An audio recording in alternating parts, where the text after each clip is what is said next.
Hola amigos, bienvenidos a este nuevo video de Speak Better Spanish.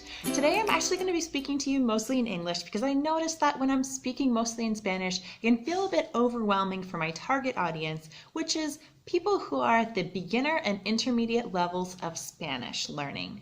And so, here we go. In English, today we're going to be talking about 7 different ways to use the word nada. So the word nada comes up a lot in Spanish. There are actually 7 main uses. So we're going to go through them together. And we're going to make it quick so it can stay to the point and you guys can take away the message. All right.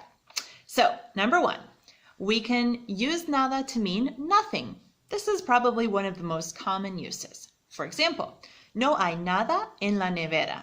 There's nothing in the refrigerator. And you'll notice that unlike in English, in Spanish, we actually do use a double negative almost all the time, and even sometimes a triple negative. And that is common and it is correct, unlike in English. So you'll see we have a no before the I to negate our verb, and then we have nada to indicate nothing. Okay, muy bien. Second use is to mean anything.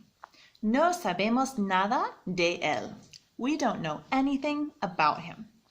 The third use is to mean none. Déjame decirte que nada de esto te va a salvar. Let me tell you that none of this will save you. Our fourth use is as an adverb, which means by no means or at all. So, for example, personalmente no lo aguanto nada. Su voz molesta. I personally can't stand him at all. His voice is annoying. Use number 4 means as a noun meaning nowhere. Ese carro vino de la nada. That car came out of nowhere. Use number 6, void, very similar to the previous use.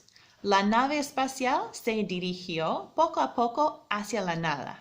The spaceship slowly approached the void, nothingness. And the 7th use, well, nothingness. El ser y la nada es la obra maestra de Sartre. Being in nothingness is, I actually have no idea how to pronounce this guy's name, so I might be totally wrong. Sartre, I don't know. Sartre's masterpiece. If you know how to correctly pronounce that, you can drop it in the comments below so that I can improve my knowledge.